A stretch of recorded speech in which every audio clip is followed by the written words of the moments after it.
are some of the finest people I have ever met in my life.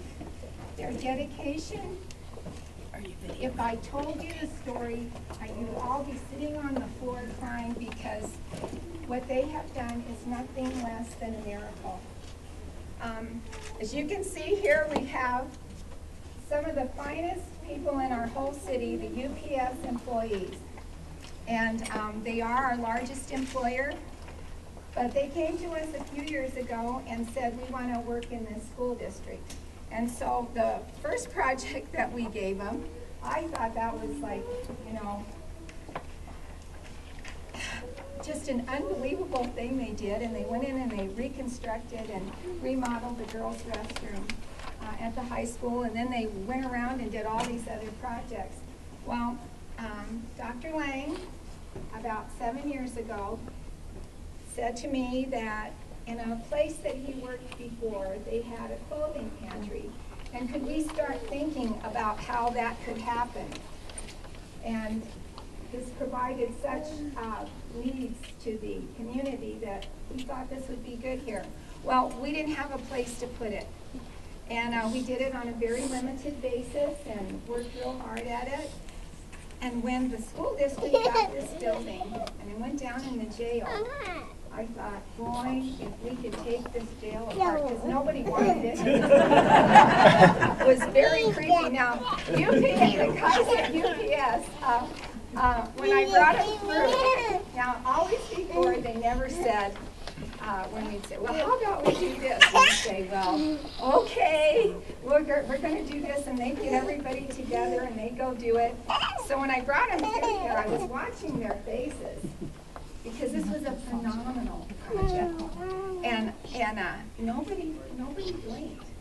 They're all just like, well, so what are we going to do with it after it's done? And talked about how we would have clothing here and food for people and how this would look. And the fire that they already had burning in their hearts for this community just took over. The next thing I know, we had the guys, the engineers that do CAD drawings, they're doing that. Steve came, Robert came, John Cooper came, and they all had a part and they had a meeting on how to do it. Now when they started, I was like, oh my gosh, I had no idea what it would take to do this. I mean, I sort of did, but to watch them work. Now they continued their jobs at UPS the whole time they were doing this.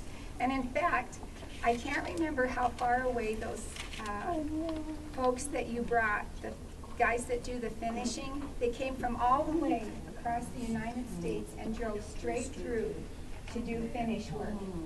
Christy was here, she put on her overalls, and this was some major work. And they did it. And somebody said to me, now what happened? Another donor came in, and he's supposed to be here, but I guess he couldn't. And he paid for the carpeting. And they brought their workers in to lay the carpet. And then other people came, and they did their part. And another guy, Paul Miller, came and put up all the shelves. Now this is hours and hours and hours of work.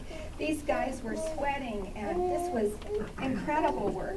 So now what you're going to see today is, I'm told, the only one of its kind in the state, and it is the only time that I can say, as long as I've lived in this city, I can tell you that so far as I know, we have no family is hungry, no family needs clothing, no family needs bedding, no family needs a couch, no family needs a washer and a dryer, no family needs a bed for their child. You think I'm kidding about all those things? Oh no, we have standing here, Millie. Where are you, Millie? Millie is here somewhere hiding because Millie. We have many phantom benefactors. Millie has thousands thousands of dollars, that she had thousands of them. Incredible work while her family was dying. She came and brought us many wonderful things, provided beds for children that had bed bugs. So I'm telling you, in this community are some of the most caring, loving people I have ever seen in my life.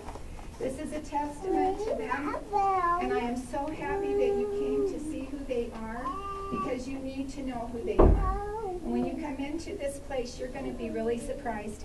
I gave you a little list here, and as best as we can, because the beginning when we opened, the need was fast and furious. But over 180 families have been served, the entire family. 570 students from every school in the district and Migrant Ed. 1,500 articles. That does not include the furniture, and we have completely furnished whole kitchens of people that had nothing. We have, if you said to me, who is the face of homelessness here?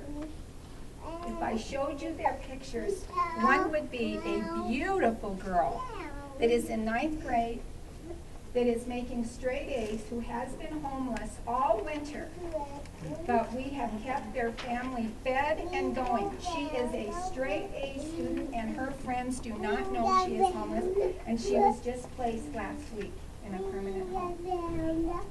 That's the face of homelessness here. So from the bottom of my heart, from Tracey, I think you'd like to just say something, and then we'll have the school board, our honored school board people are here. Tracey from the city, would you like to say anything?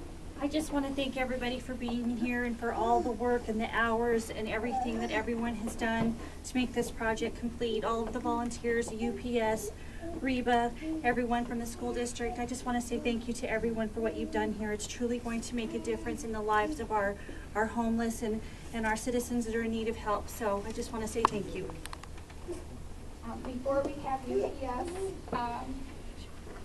say a few words, I would like to introduce Dr. Lange, who will introduce our school board. Great, thank you. Well, thank you. What an honor to have this in our building. And if you don't know, all of our principals refer families to this center. And I think they maxed out their quota. It was 5 families per school, and that was like filled up immediately. And then as we service those families and help them, we add 5 more to the list. For me personally, when we moved in the building, one of the biggest tour attractions here were people who came in and said, "I've never been able to go down and see the jails. Could you take me down to show me the jails?" And I said, "Do you want to see my office?" Or, "Oh, no, I want to see the jails." So now when they say that, I said, "I'd love to show you the jails," because we come down and we show them what we have here, and it's quite a testament to the dedication that people have to our community. We have 480 homeless families in our school district this year, the highest ever. Sign of the times, sign of the economy. And those students who live in those families need support to come to school. Everything from toothbrushes to undergarments to Levi's, jeans, whatever we can get them, to winter coats. And that's what it takes. And so the whole village here has come together to support those children. And I'd like to introduce at this time the president of our